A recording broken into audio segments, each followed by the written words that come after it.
का जड़ कर्म चेतन बंधकारु कर्म के अवसान का कह कर स्वरूप यथार्थ जग का जो किया उपकार है उसके लिए जिन वाणी माँ को वंदना शत बार है वंदना शत बार है वंदना शत बार है।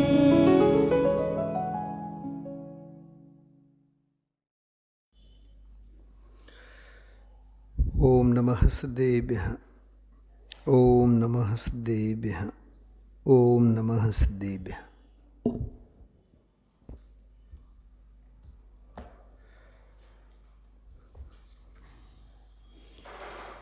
ત્રણસો ને 36 અને 37 બે બોલ 126મું પ્રવચન. કલાક સુધી તો એક બોલ ઉપર જ ગુરુદેવશ્રીએ અદ્ભુત વિવેચના કરી વ્યાખ્યાન આપ્યું. વ્યાખ્યાન આપ્યું એમ કહેવા કરતાં શબ્દે શબ્દને તેઓ માણ્યા.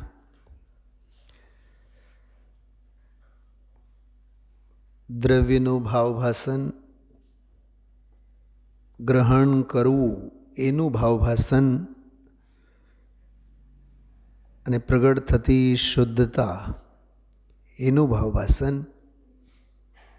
ક્રમે કરીને ચારિત્ર પ્રગટ થાય એનો ભાવભાષણ અને જ્ઞાની પ્રગટ પર્યાયમાં ક્યાંય રોકાતા નથી એનો ભાવભાષણ. આગળ જતાં ત્યાં વાત પૂરી થઈ જાય છે. આમ તમે જુઓ તો માર્ગની સિદ્ધિ પ્રસિદ્ધિ પૂરી થઈ જાય. મને વિચાર આવ્યા કે આ બોલમાં દ્રવ્યને ગ્રહણ કરતાં શુદ્ધતા પ્રગટે ચારિત્ર દશા પ્રગટે પણ જ્ઞાની તે પર્યાયોમાં રોકાતા નથી. ત્યાં સમયસાર પૂરું થઈ જાય છે. એના પછીનો જે પ્રકરણ છે ને એ બધો સમયસારનો વિસ્તાર છે. કેમ કે આત્મદ્રવ્યમાં ઘણું પડ્યું છે, ઘણું ભર્યું છે, એનો વિસ્તાર છે. એ બેઉનો એ ભાવભાષણ બહુ અદ્ભુત રીતે ગુરુદેવશ્રીએ કર્યા કહો કરાવ્યા કહો. ત્યાંથી માટે જ્ઞાનીની દૃષ્ટિ ખસતી નથી, ધ્રુવ સ્વભાવ પરથી દૃષ્ટિ ખસતી નથી. પછી એક ન્યાય આવ્યો જો અને તો વાળો. જો કાનૂન બધાને માટે એક જ હોય. ચલાવેન દ્રવ્યને ગ્રહણ કર્યા, શુદ્ધતા પ્રગટ થઈ, વિશેષ ગ્રહણ કરતા થયા તો ચારિત્ર પ્રગટ થયું. પ્રગટ થયેલી શુદ્ધતા એટલે ધર્મ એટલે મોક્ષ માર્ગ, અને શ્રેણીના ક્રમમાં આગળ જતા ચારિત્ર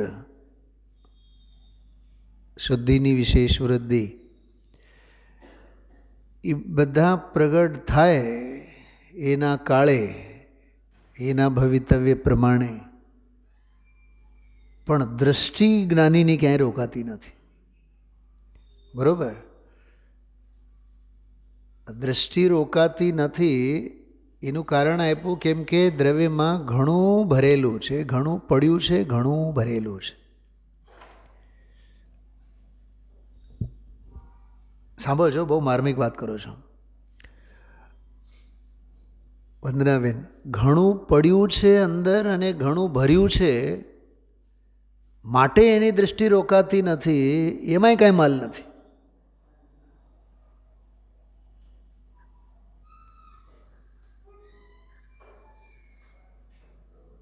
ભર્યું છે કે પડ્યું છે, જ્ઞાનીને એ પડેલું જોઈએ, ભરેલું જોઈએ કે જે છે એ જોઈએ?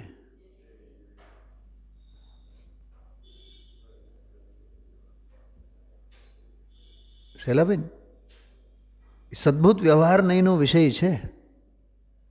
કયું? હા, સદ્ભુત વ્યવહાર નહીંનો વિષય છે કે ઘણું ભર્યું છે અને ઘણું પડ્યું છે. પડ્યું છે, ભર્યું છે કે પ્રગટેલું છે? પ્રગટેલું છે, પડ્યું છે, ભર્યું છે. જ્ઞાનીને એની સાથે કાંઈ લાગે વળગે નહીં. જ્ઞાનીને તો છે બસ એટલું જ જોઈએ છે. થોડુંક હજી જો ઝીણું કાતું છું, પકડજો. પ્રગટે એ પર્યાય, ભર્યું છે એ ગુણ. મીનાબેન,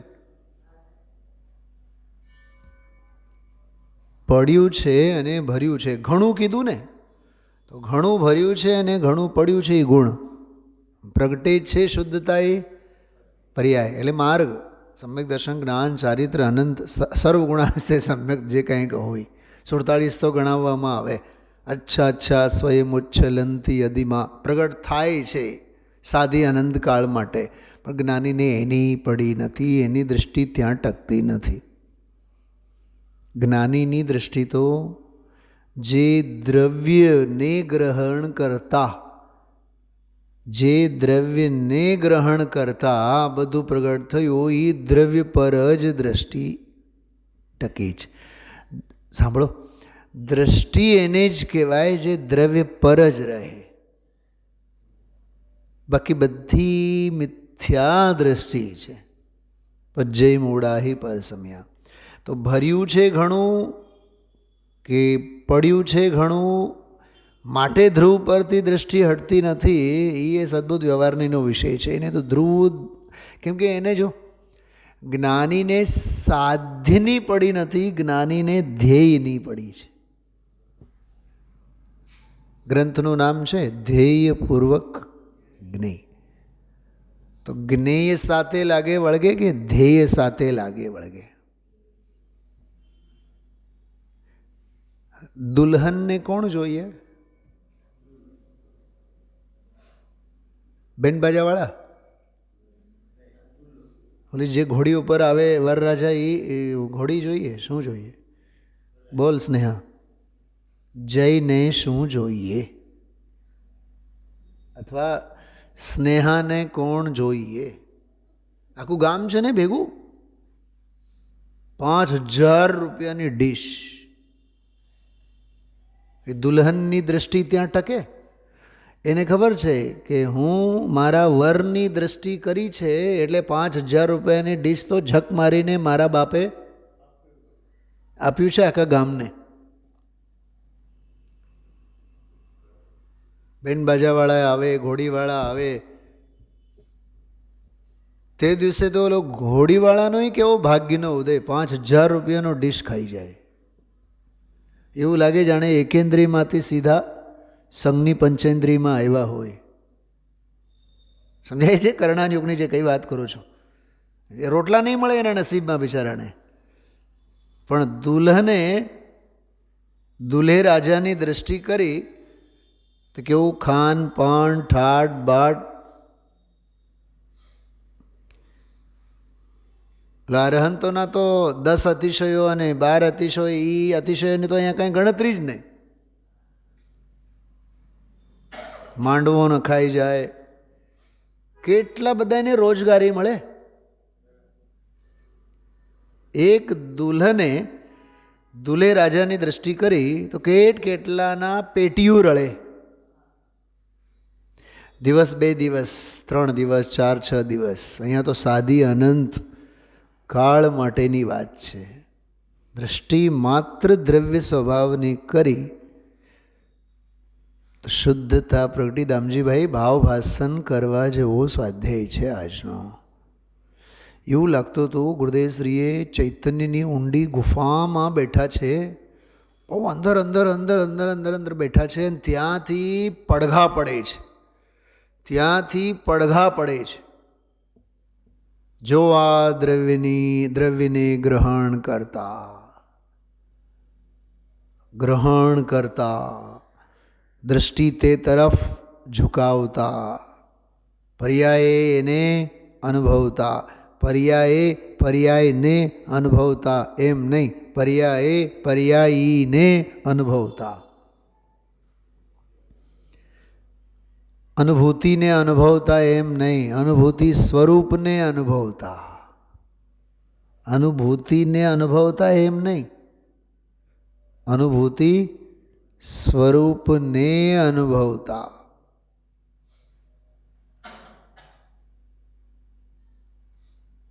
મને ઘણીવાર ક્યાંય દુકાનમાં ખરીદવા માટે ક્યાંક જઈએ ને તો એની નાનકડી દુકાન હોય, 4x4 દુકાન. સમજો કે આપણા સત્યનભાઈ છે, તો એને કંઈક વસ્તુ આપણે માગીએ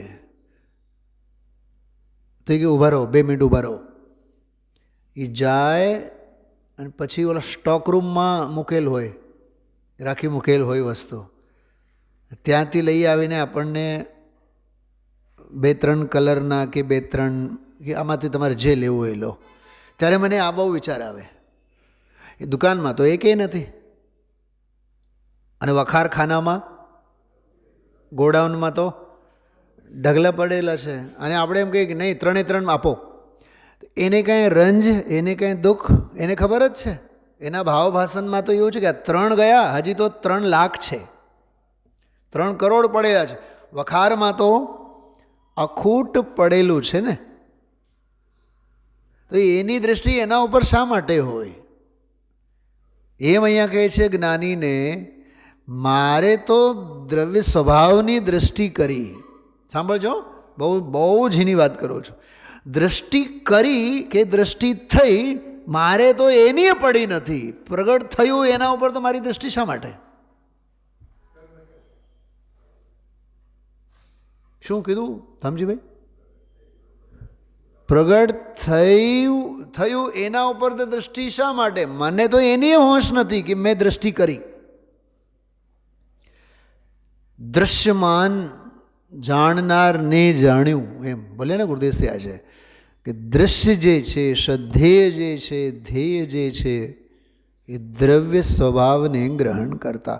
શૈલાબેન, તમને લખીને આપું, આ પ્રવચન હું જો 50 ને 500 વિદ્વાનો પાસે મોકલું ને, એમાંથી 499 લોકો આ વાતને ફેલ કરશે. દ્રવ્યના 2 પ્રકાર, એક ઓ દ્રષ્ટિનો દ્રવ્ય અને એક ઓલો પ્રમાણનો દ્રવ્ય.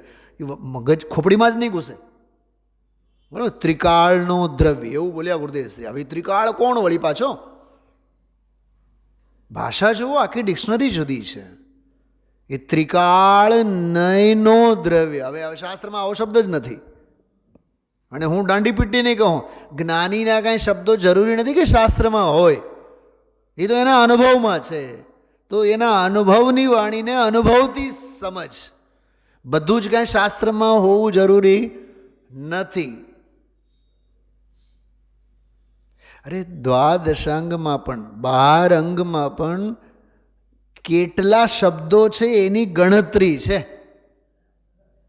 આટલા આટલા આટલા આટલા શબ્દો. આજે 337 નંબરનો બોલ છે ને વંદનાબેન, આ બોલમાં 37 શબ્દો છે. બોલ નંબર 337. 337માં બોલમાં 37 શબ્દો છે. તમે ગણી જોજો, મારા ઉપર વિશ્વાસ ન હોય તો. 37 શબ્દો છે. હવે 37 બધા શબ્દોમાંના કાના અને માત્રા પણ તમે ગણો ને, જેમ કે 6 શબ્દ આવ્યો સમજો, તો 6 + એની માત્રા, એમ બધા એક એક સ્વર અને વ્યંજનોને ગણો તો એ 500,000 થાય. પણ આ 500,000 4 લીટીના 37 શબ્દોના બોલમાં ભાવ છે, બોલ નહીં. ગુરુદેવશ્રી જે ભાષા બહુ સાદી, ભાવ બહુ મોંઘા.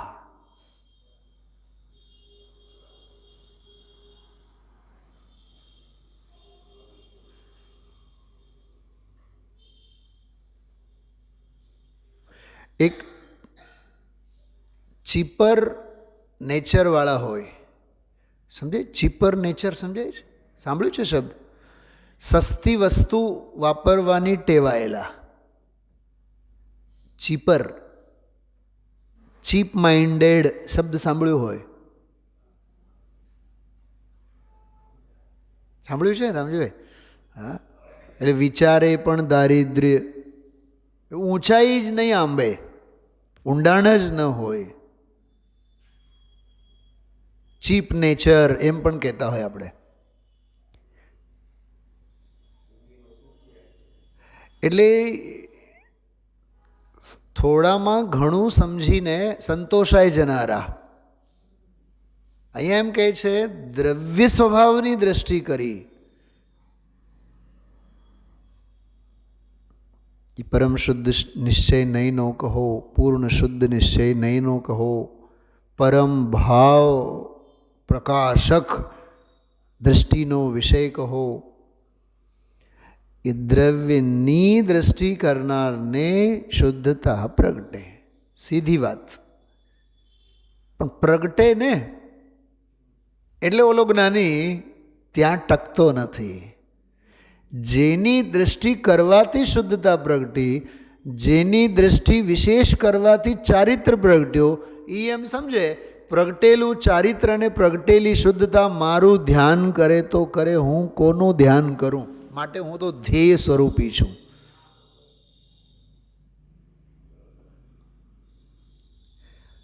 શુદ્ધ શુદ્ધતા માટે છે કે શુદ્ધતા શુદ્ધ શુદ્ધતા માટે છે કે શુદ્ધતા શુદ્ધ માટે છે? બોલો. દ્રવ્ય પર્યાય માટે છે કે પર્યાય દ્રવ્ય માટે છે એમ પૂછું છું. બોલો તો ખરા. નથી બોલું? કાંઈ વાંધો નહીં. નિર્મલાબેન, તમે જે શોલ ઓઢેલો છે ને, શોલ તમારા માટે છે કે તમે શોલ માટે છો?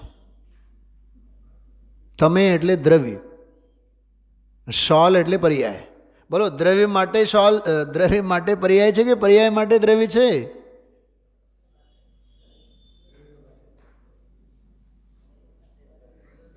બોલતી બંધ થઈ જાય છે. ધમજીભાઈ, ફેક્ટરી માટે તમે છો કે તમારા માટે ફેક્ટરી છે?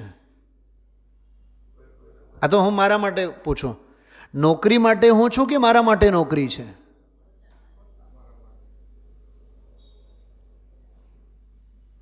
હજી એક છેલ્લો સવાલ. ઘડિયાળ માટે આપણે છે કે આપણા માટે ઘડિયાળ છે? તમે જે જવાબ આપતા હો, હવે મારો જવાબ સાંભળો. ઘડિયાળ મારા માટે છે, હું ઘડિયાળ માટે નથી.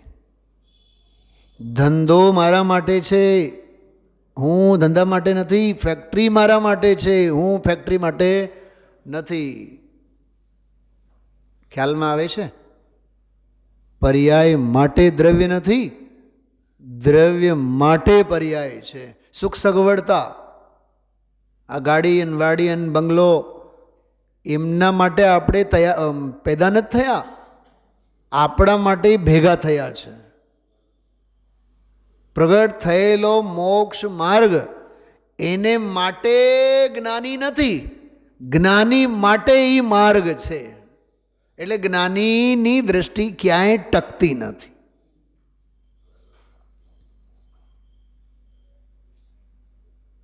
મને તો ઘણીવાર થોડુંક નોનસેન્સ લાગશે, પણ એક દાખલો આપું. તમે બધાએ જોયા જ હોય, મુકેશ અંબાણી છે ને, એવડા મોટા અબજોપતિ, કાફલો છે, કાર ગાડીઓનો તો કાફલો છે, કે જે કોઈ કામ માટે ખાસ જતા હોય તો સ્પેશિયલ ગાડી વાપરે.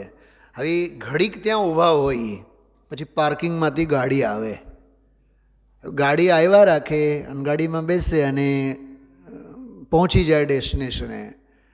એ કોઈ દિવસ કારને ગણવા માટે બેસતો હશે? મારી પાસે 5 કરોડની છે ને 10 કરોડની છે અને 5 લાખની છે ને 25 લાખની છે. બોલો, મુકેશ અંબાણી, અચ્છા, કઈ ગાડી કયો ડ્રાઈવર ચલાવે છે? અચ્છા, કયા ડ્રાઈવરને કેટલો પગાર છે? કેટલા કુલ ડ્રાઈવરો છે? મુકેશ અંબાણીને કાંઈ એનું લેવું દેવું? એને કાંઈ લેવું દેવું એને? કેમ કે કાફલામાંથી કેટલા સ્ક્રેપમાં જશે અને કાફલામાં વળી પાછા નવા કેટલા ઉમેરાશે એના માટે તો આખી કરોડો રૂપિયા પગાર ચૂકવીને મેનેજરોને રાખી મૂકેલા હોય.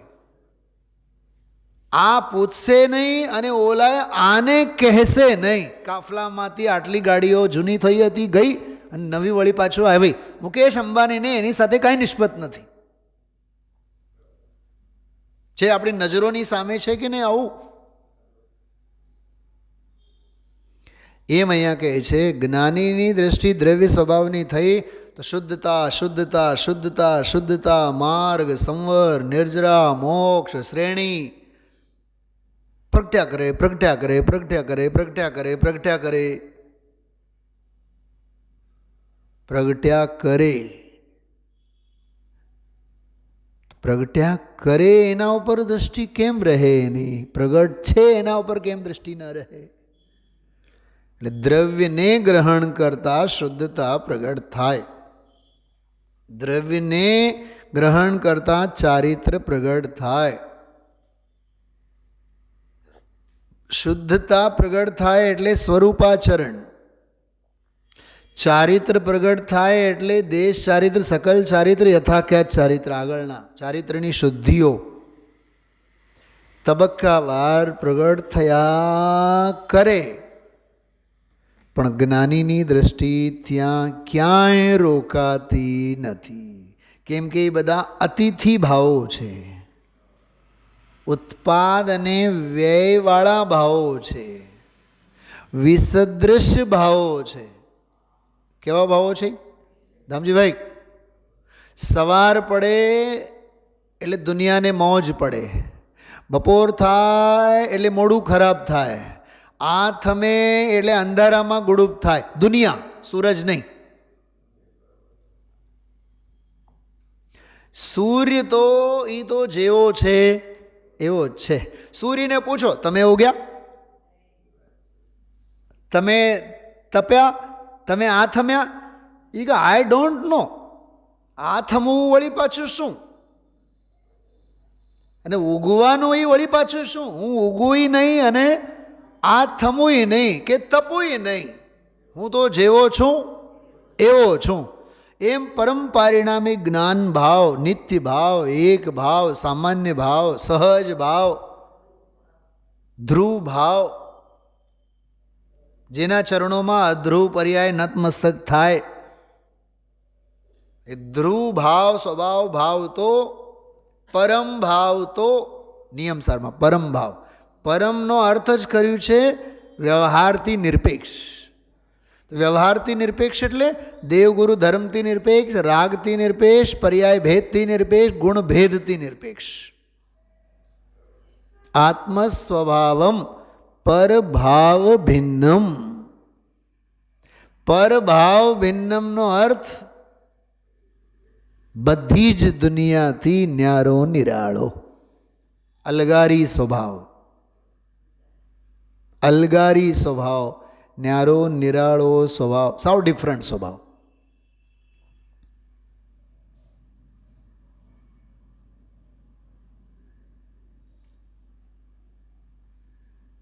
આપણી પાસે કોઈ વિદેશમાંથી આવ્યા હોય ને ગિફ્ટ આપ્યા હોય 150, 200, 300, 500 રૂપિયાનું પેન હોય, તો આપણે 2 રૂપિયાની અને 5 રૂપિયાની બધી જે પેન ઢગલા હોય, એ બધાયના ઢગલાની વચ્ચે એ ન્યારો વર્તાય કે નહીં?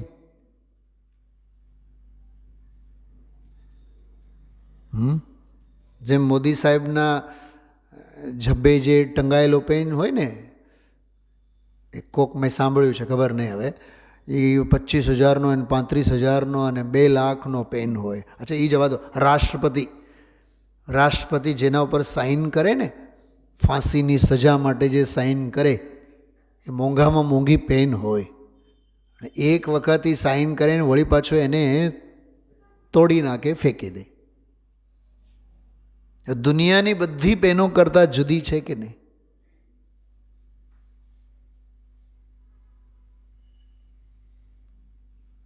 આમાં ઘણું બધું સમજવા જેવું છે. બોલું મીનાબેન? ઘેટા અને બકરાઓની દોડમાં દોડોમાં સિંહની વૃત્તિ ધારણ કરો. 2 દિવસ પહેલાં રાત્રિના સ્વાધ્યાયમાં વાત લીધી હતી. તમે સિંહનું બચ્ચું છો. તમે કોણ છો?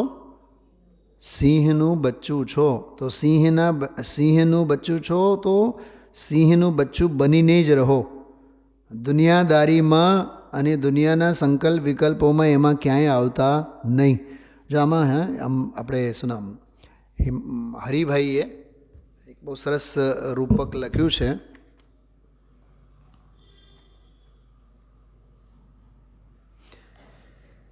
તમે સિંહનું બચ્ચું છો, એમ તમે સિંહનું બચ્ચું છો.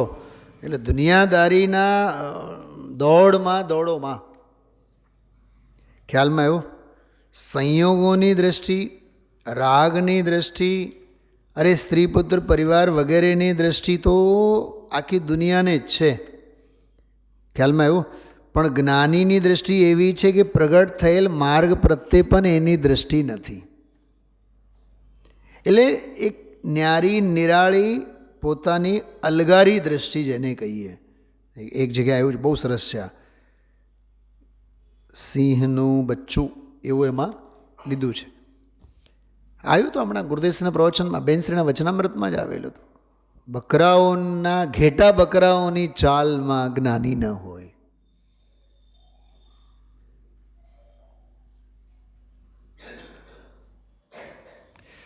તો આજે 337માં બોલ છે, સાધકની ધ્યેય દ્રષ્ટિ. દ્રવ્યને ગ્રહણ કરતા શુદ્ધતા પ્રગટે, ચારિત્ર દશા પ્રગટે, પણ જ્ઞાની તે પર્યાયોમાં રોકાતા નથી. સાધક અવસ્થા છે, કાર્ય પરમાત્મા દશા છે. આત્મદ્રવ્યમાં ઘણું પડ્યું છે, ઘણું ભર્યું છે. તે આત્મદ્રવ્ય પરથી જ્ઞાનીની દ્રષ્ટિ ખસતી નથી. જો પડ્યું છે એના પરની વાત નથી કરતા, જે માં પડ્યું છે એના પરથી દ્રષ્ટિ ખસતી નથી. ચલાબેન, ખસે તો દ્રષ્ટિ જ નથી. દ્રષ્ટિ ખસે નહીં, જે ખસે તે દ્રષ્ટિ નહીં.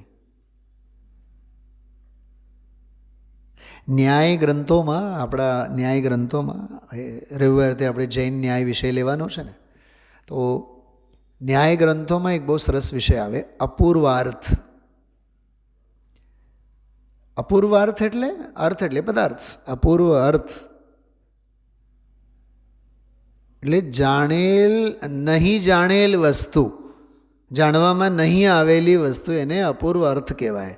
પણ જાણેલી હોવા છતાં પણ એના પ્રત્યે વિસ્મરણ વગેરે થાય તો એને અપૂર્વ અર્થ જ કહેવાય. શું સમજાણું?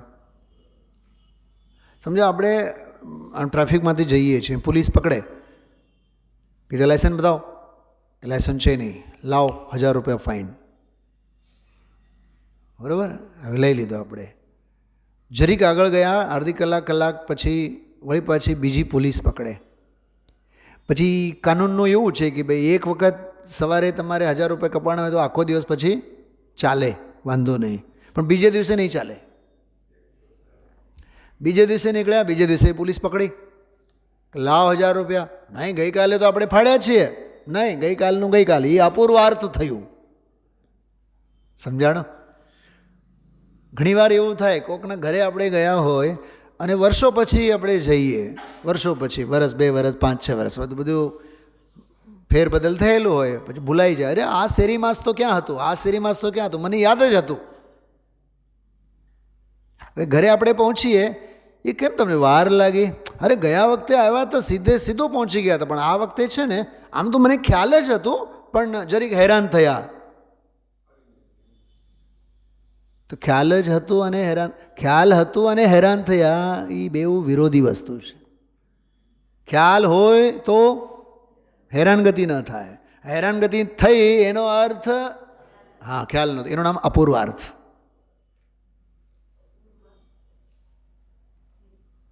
અર્થ એટલે પદાર્થ, જ્ઞેય. ન્યાય સાંભળ્યા વિના બેન ભાવ પસંદ નહીં થાય. કેમ કે આપણે માત્ર અધ્યાત્મ જ સાંભળીને બેઠા છીએ. એ આમ છે ને કે હોશ ઉડી જાય એવા વિષયો છે ન્યાયમાં. તો કે છે કે જ્ઞાની છે, સમજો એ આ બોલની વાત કરું છું, દ્રવ્યની દ્રષ્ટિ કરી શુદ્ધતા પ્રગટ થઈ, ચારિત્ર્ય પ્રગટ થયો, અને ક્યાંય દ્રષ્ટિ રોકાય નહીં એની, કેમ કે દ્રવ્યમાં ઘણું ભર્યું છે, ઘણું પડ્યું છે, ઠીક અહીં સુધી. પણ પછી કહે છે જો પર્યાયમાં રોકાય, જો વળી પાછું ભૂતકાળ. ઉદાહરણ તરીકે આપણે દાખલા તરીકે સમજી શકો, વરસદીમાં એકાદ વખત બે વખત તો શરદી અને ઉધરસ આપણને થાય જ, તાવ તો આવે જ, નબળાઈ વીકનેસ તો ફીલ થાય જ, અને આપણે દર વખતે વિચાર કરીએ છીએ હવે આ વખતે જે શરદી ઉધરસ થઈ છે ને, હવે આપણે આ ઉપાય કરશું અને આ ઉપાયને બરાબર ધ્યાન રાખશું અને બીજી વખત કોઈ દિવસ આપણે આ થવા દેશું નહીં. મેં તો એવો પ્રયત્ન કરતો હોઉં છું, તમારું ભેદ જ્ઞાન તમે તમારું જાણો, પણ વળી પાછો એ શરદી ઉધરસ કે નબળાઈ અને તાવ આવે આવે અને આવે, કાં અપૂર્વાર્થ, કેમ કે એના અંગેની સાવધાની. બોલ લીના, કેટલી વખત નબળાઈ આવે, કેટલી વખત બીમાર પડીએ અને મનને ગાંઠ બાંધીને રાખ્યા હોય. હવે આપણે ખાવામાં પીવામાં એટલું બધું બરોબર ધ્યાન રાખશું કે ગળું કોઈ દી ખરાબ નહીં થાય, સોંઠની ગોળી ખાવી ન પડે, કાવો પીવો ન પડે, ઉકાળો પીવો ન પડે, આપણે બરાબર આપણે ધ્યાન. તારા હાથમાં શું છે, તારા હાથમાં શું છે ત્યારે ખબર પડી જાય. અલંગ શક્તિર ભવિતવ્યતેયમ, સમંતવદ્રાચાર્ય, ભવિતવ્યતા કોઈ અલંઘ્ય શક્તિ છે. કેવી શક્તિ છે? અલંઘ્ય શક્તિ છે, એને ઓળંગી ન શકો તમે.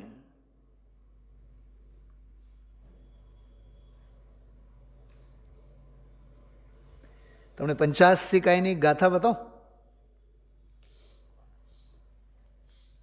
પંચાસ્તિકાય ઘરે જઈને જોશો કે હું કાઢીને બતાવું?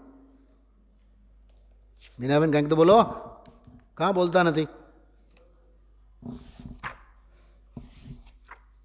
165 નંબરની ગાથા પંચાસ્તિકાય.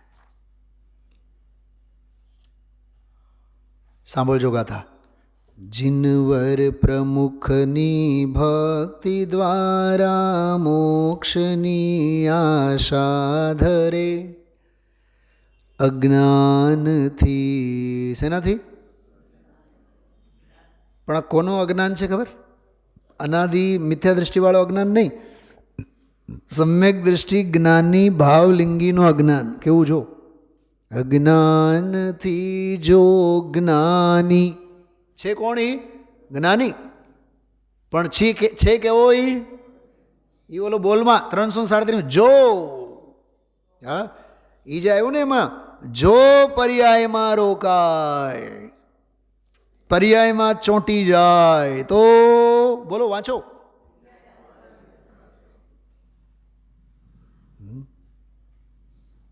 તમારે સમજો ગૌતમમાં 12 માળ છે, 9 કે 10 છે ને તમારે, તો 12 માળ છે એમ સમજો. હવે 12મા માળે જે રહેનાર હોય એ લિફ્ટમાં બેઠા હોય અને 11મું દબાઈ જાય, લિફ્ટમાં 11મું દબાઈ જાય તો ક્યાં પહોંચશે? બોલો સંગીતાબેન, બોલો. 11મા માળે જ પહોંચશે ને. અને ચાવી ચોકીદાર પાસે છે, પણ બેઠા, લિફ્ટ ચાલુ થઈ, 11મા માળે ગયા તો 11માંથી 12મું તો હાવ નજીક જ છે ને, એના ઉપર જ. પણ ચાવી ક્યાં? તો એને શું કરવું પડશે? હા, ગુણસ્થાનમાં પણ એ જ ક્રમ છે. 11માં ગયા ને, આવો નીચે, આવો પધારો નીચે, કેમ કે ચાવી તો ચોથે ગુણસ્થાને છે. શુદ્ધિની ચાવી તો લેવાની બાકી રહી ગઈ.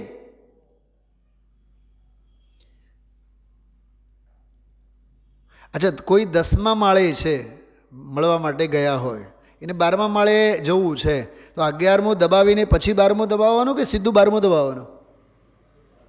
બોલો. 11મું આવે કે નહીં આવે? હજી ગુણસ્થાનનો વિષય ખબર નથી.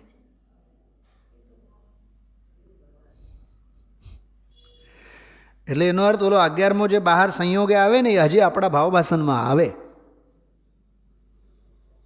અરે 10માથી સીધા 12મામાં છે ગુણસ્થાનનો ક્રમમાં. અજ્ઞાનથી જો જ્ઞાની જીવ, હવે સાંભળો શબ્દ તો આવ્યો, તો પર સમય રત તેહ છે. એ કોણ છે? પર સમય રથ. ટીકામાં એક બહુ સરસ શબ્દનો પ્રયોગ છે, સૂક્ષ્મ પર સમય રથ. કેવો? સૂક્ષ્મ પર સમય રથ. સાંભળજો, સાધનભૂત એવા અરહંતાદિ ભગવંતો પ્રત્યે ભક્તિભાવથી અનુરંજિત ચિત્તવૃત્તિ, તે અહીં શુદ્ધ સંપ્રયોગ એટલે દેવગુરુ ધર્માદિકની ભક્તિ ભાવે. હવે અજ્ઞાન લવના આવેશથી જો જ્ઞાનવાણ પણ એટલે જ્ઞાની પણ, કોની મહેરબાની હે? અજ્ઞાન લવ. અજ્ઞાન મોટો નહીં, અજ્ઞાન લવ. જરીકમાં થાપ ખાધા એમ. જેમ કે આ ડૉક્ટરો લોહી તપાસે ને, લોહી તપાસે તો બે ભાઈઓની લોહી તપાસે. હવે આ ભાઈની લોહી લઈ લે અને રિપોર્ટ આપે ઓલા ભાઈની, અને ઓલા ભાઈની રિપોર્ટમાં આમ આવું બધું હેરફેર થાય. સમૂહ લગ્ન હોય ને તો કોકની દુલ્હન કોકને હારે પરણાવી જાય, પછી ખબર પડે આ તો યાર બહુ ગોટાળો થયો. કોકના માંડ ઘણીવાર તો એવું થાય કે એક જ જગ્યાએ આમ શાસ્ત્રી મેદાન હોય, રેસકોર્સ હોય, તો 3-4 લગ્ન હોય ત્યાં, અને આપણે અંદર જઈએ, જમીને બહારે આવીએ, પછી ખબર પડે હાય આપણે તો આવ્યા હતા કોકને ત્યાં જમવા અને જમીને આવ્યા કોકને ત્યાં. મારો એક મિત્ર છે ત્યાં સ્કૂલમાં સાથે, એ મને કંઈ ખબર નહીં યાર, મને હંમેશા મારી સાથે એવું જ થાય, હું કોકના ભાણે જ બેહીને આવું. પછી મિથ્યા દ્રષ્ટિઓનું એવું જ છે. એટલે તો દ્વાદશાંગ લખેલ હોય, વંદનાબેન ગાંધી પરિવાર, ડૉક્ટર મોદી પરિવાર, બહાર લખેલ હોય કે નહીં? બહાર શા માટે લખેલ હોય? તું કોકના એમાં ગરી ન જાય માટે લખેલ હોય. હવે સાઇન બોર્ડ્સ તો હોય, સાઇન બોર્ડ શું કરે? તું વાંચ નહીં, હ ખ્યાલમાં આવે છે? કેટલી માર્મિક વાત. અજ્ઞાન લવના આવેશ. આમાં એક બહુ માર્મિક વાત સમજો કે આવો શુદ્ધ સંપ્રયોગ વાળો છે તોય થાપતો. મીનાબેન સમજાય છે? ઓલું 337માં બોલમાં દ્રવ્યને ગ્રહણ કર્યું, શુદ્ધતા પ્રગટ થઈ, વિશેષ ગ્રહણ કર્યું, સ્થિરતા વધી, ચારિત્ર પ્રગટ થયું. બરોબર? અને પ્રગટ થયેલી ક્યાંય શુદ્ધતામાં, ચારિત્રમાં એની દૃષ્ટિ રોકાતી નથી. કેમ કે દ્રવ્યમાં ઘણું બધું પડ્યું છે અને ઘણું બધું ભર્યું છે. બધી વાત સાચી. છતાં કહે છે જો ઈ ક્યાંય પર્યાયમાં રોકાય, અજ્ઞાન લવના આવેશથી જો જ્ઞાનવાન પણ, અજ્ઞાનીની તો વાત કરતા જ નથી. શબ્દ જો, જ્ઞાનવાન પણ તે શુદ્ધ સંપ્રયોગથી મોક્ષ થાય. હવે સાંભળો સીધો પ્રયોગ હું તમને કહું. જે કોઈ દી મંદિરે નથી આવતા, જે કોઈ દી સ્વાધ્યાય નથી કરતા, જે કોઈ દી ગુરુદેવશ્રીને સાંભળતા નથી, એવા જીવ તો સમજો જાત્રા કરી ધર્મ થઈ જાય, માળા ફેરવી ધર્મ થઈ જાય, વિધાન કર્યું ધર્મ થઈ જાય. એમનું તો અજ્ઞાન સમજાય છે લીના. પણ 365 દિવસ અહીંયા આવનારા, સમજનારા, આ સત્ક્રિયાઓમાં રાચનારા પણ એવા બ્રહ્મમાં જો રહેતા હોય તો એમના સ્થૂળ અજ્ઞાનનું તો શું કહેવું? પ્રયોગ ખ્યાલમાં આવે છે? તો કહે છે જ્ઞાનવાન પણ તે શુદ્ધ સંપ્રયોગથી મોક્ષ થાય છે એવા અભિપ્રાય વડે ખેદ પામતો થકો તેમાં પ્રવર્તે તો ત્યાં સુધી તે પણ રાગ લવના સદભાવને લીધે પર સમય રત કહેવાય છે. કેવો કહેવાય છે? પર સમય રત કહેવાય છે. તો પછી નિરંકુશ, કાલે કીધું તો આપણે, ધણી વગરના ઢોર. નિરંકુશ, કોઈ અંકુશ નહીં, કોઈ પૂછનાર નહીં. કાલ રાત્રિના સ્વાધ્યાયમાં આપણે વાત કરતી કે એક ગુરુના લગામ અને એક તારો પોતાનો લગામ. અહીંયા તો બેઉ લગામ જ નથી. ન જાતને પૂછે અને ન પૂછનાર કોઈ વડીલ. ઘણું ખરીને લોકોનું જીવન આવું છે. સ્નેહ વાત સમજજે હું શું કહું છું. આજકાલના જે પુત્ર વધુ વગેરે નવા નવા પરણેલા હોય, મા બાપ પૂછે ગમતું નથી, સાસ સસરા પૂછે ગમતું નથી, ઘરના વડીલ વઢે એને ટકોર કરે ગમતું નથી. અને વળી પાછું કહે શું, અમારે તો સ્વતંત્રતા જોઈએ. સ્વતંત્રતા નહીં, તને સ્વચ્છંદતા જોઈએ.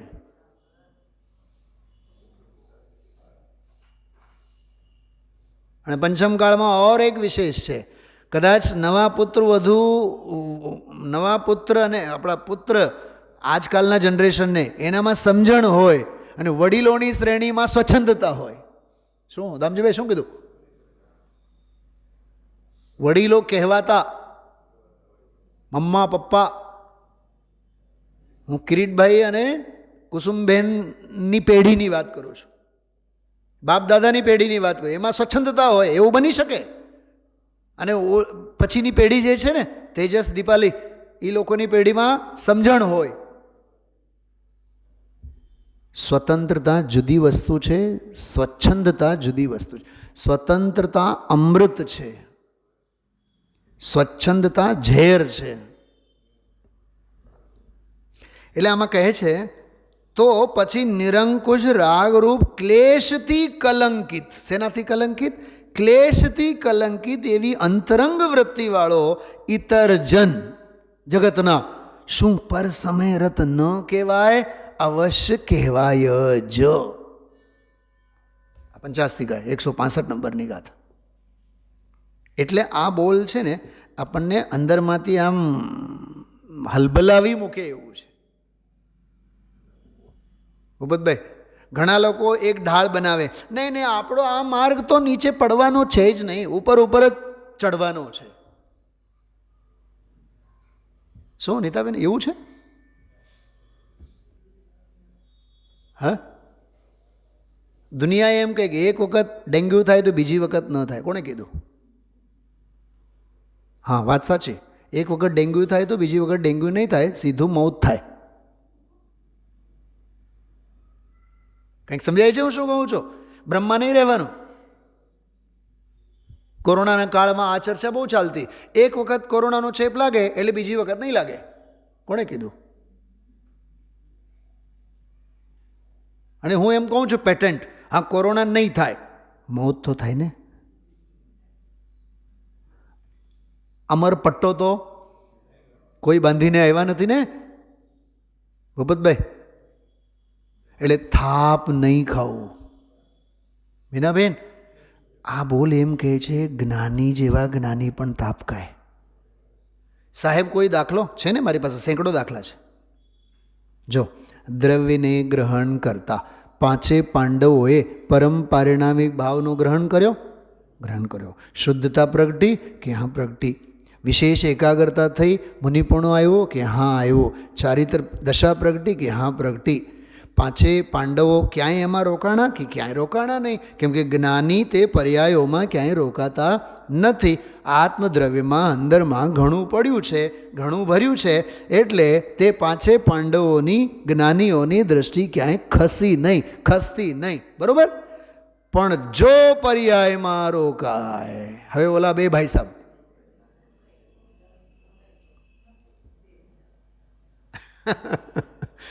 આ દ્રવ્યાન યોગના બોલને પ્રથમાન યોગના ફ્લેવરમાં ફ્રાય કરો તો સમજાય, એમાંથી નીકળે બધું. પર્યાયોમાં એ કેવી પર્યાયોમાં? વંદનાબેન નામ આપશો? પર્યાયનું નામ આપવાનું, આડું અવળું નહીં બોલવાનું. અસમાન જાતિ પર્યાય. ગુરુ બંધુ એટલે શું? કંઈ પોતાના સમ્યક દર્શન જ્ઞાન ચારિત્રની પર્યાયોમાં નહોતા રોકાણા. એ તો આસમાન જાતિ પર્યાય છે ને. યુધિષ્ઠિર, ભીમ અને અર્જુન અમારા ગુરુ બંધુઓ ઉપર કોણ કોના ગુરુ અને કોણ કોના બંધુ? આત્માને ક્યાં બંધુ અને ગુરુ અને શિષ્ય લાગુ પડે? મને તો દરિયો દેખાય છે આ બોલમાં.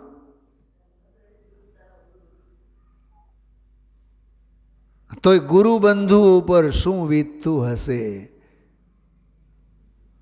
2 ભાવ 33 સાગરોપમનો આયુષ્ય સર્વાસિદ્ધિનું, પછીનો એક મનુષ્ય ભાવ, 2 ભાવ સુધી કેવળ જ્ઞાન છેટું રહ્યું. અરે કેવળ જ્ઞાન તો છેટું રહ્યું, પણ વીતરાગતા પણ છેટી રહી. એ વીતરાગતા પણ છેટી રહી કેવળ આવડા રાગને લીધે.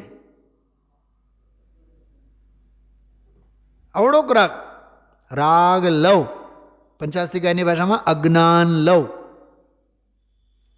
એ પર સમય રત જીવ છે. એટલે આ બોલમાં એ જો અને તો વાળો ન્યાય યાદ રાખવા જેવું છે કે જો પર્યાયમાં રોકાય, ચોંટી જાય તો સીધા ક્યાં આવી જાય? જો મિથ્યાત્વમાં આવી જાય.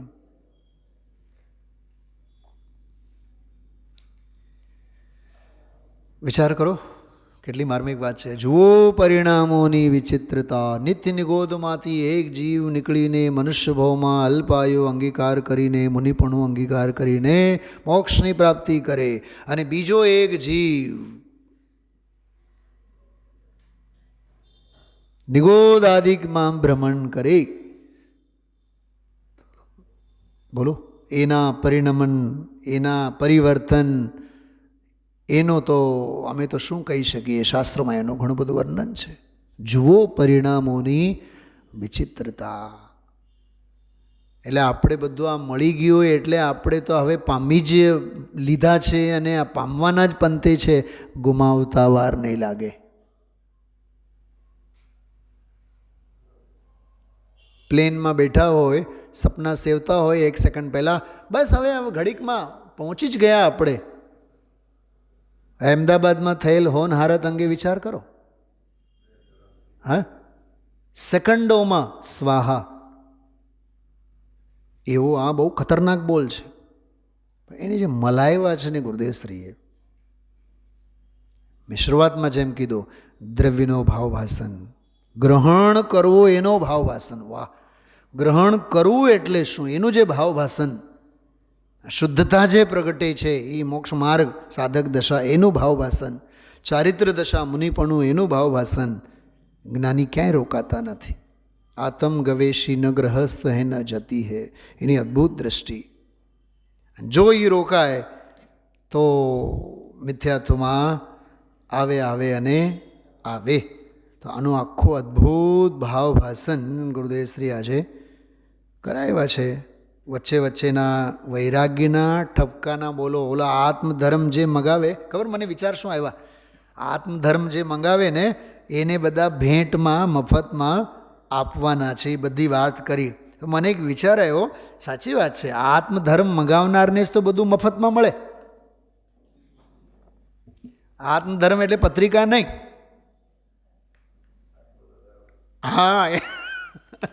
આત્મધર્મ જે મંગાવે, એ જે લે એને બધું જ મળી રહે. એમાં ઠપકો ગુરુદેવશ્રી બહુ સરસ. અરે બાપુ, આવી ક્યાં ચીજ છે ભાઈ? એના ચોપડા જોયા કરે સાંજ સવાર. આ તો જો ચોપડો, આ તો ભગવાનના ઘરના આ ચોપડા છે. ભાષા સાદી, માર્ગ ઝીણો, અપૂર્વ વાત છે. ઓલો અપૂર્વ અર્થની વાત કરી ને, આમાંથી જ વાત કરી. અપૂર્વ અર્થ.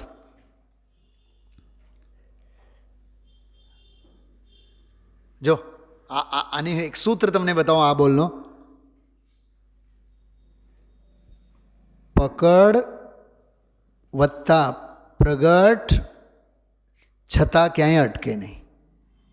દ્રવ્યની પકડ, પર્યાયે શુદ્ધતા પ્રગટે છતાં ક્યાંય રોકાય નહીં. અને જો અને તો, જો રોકાય તો પાતાળે પહોંચી જાય. એવો સરસ બોલ છે. અપલક્ષણો અંગે પણ બધી સરસ વાત. બીડી અને સિગારેટ અને ગજબની બધી વાત. મંત્રો, આહા, જો સરપ કરડ્યો હોય તેને ઉતારે, એમ રાગની એકતા બુદ્ધિની ઝેર ચડી ગયા હોય અનાદિની, એને ઉતારવાનો તો આ મંત્રો છે. એક મધ્યબિંદુની બહુ સરસ વાત કરી કે સમુદ્રના મધ્યબિંદુથી જે ભરતી બાળ આવે, ભરતી, એ ભરતી ઉપર લક્ષ્ય નથી. બોલો બોલો, મધ્યબિંદુ ઉપર. ધરતીકંપ આવે ને તો એપિસેન્ટર, બોલા સાયન્ટિસ્ટો એ ધરતીકંપની કથા નહીં કરે. શું ગોતે? કેન્દ્ર બિંદુ ગોતે. એવું લાગે જાણે કે દ્રવ્ય દૃષ્ટિવાળા છે સાયન્ટિસ્ટો બધા. એ ગોંડલ પાસે એક નાનકડું ગામ, હા, એ ગામ એનું એપિન સેન્ટર. એમ અહીંયા કહે છે ભરતી આવી, એ ભરતીની નોંધ ન લે. ભરતી કયા કેન્દ્ર બિંદુમાંથી આવી? મધ્ય બિંદુમાંથી. બહુ સરસ વાત કરી, જોરદાર વાત હતી.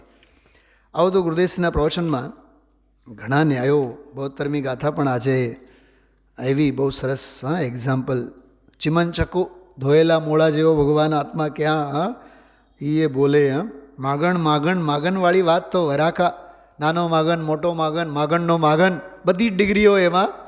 હા, લાખ જોઈએ, કરોડ જોઈએ. હા, એ એક રૂપક.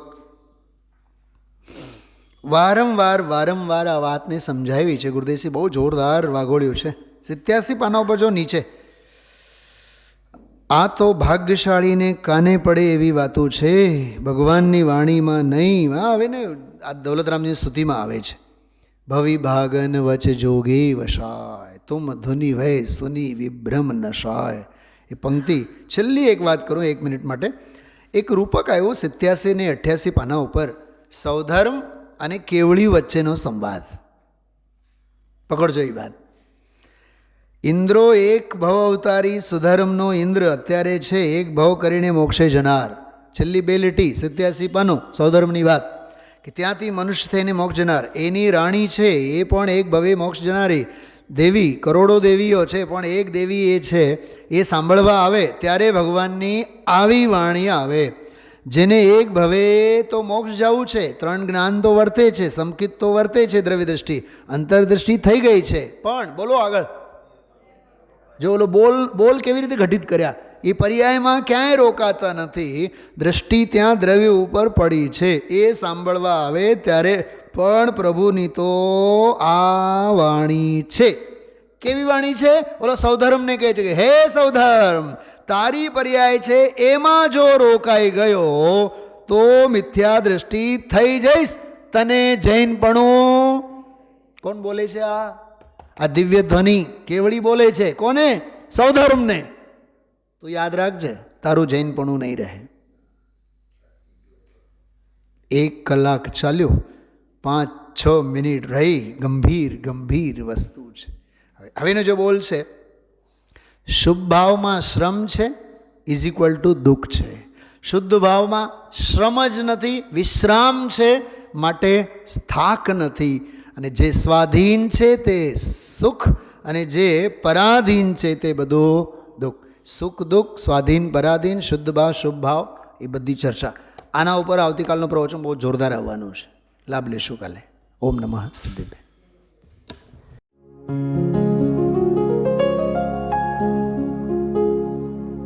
निज निधि निज में बताए, यह अनंत उपकार है उसके लिए जिन वाणी माँ को वंदना शत बार है, वंदना शत बार है, वंदना शत बार है.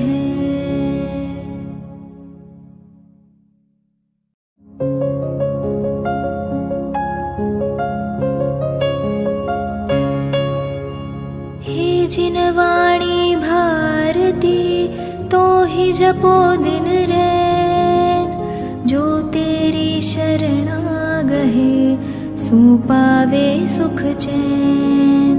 जा वाणी के ज्ञान ते सूझे लोकालोक, सो वाणी मस्तक नवो सदा देत हो ढोक, सदा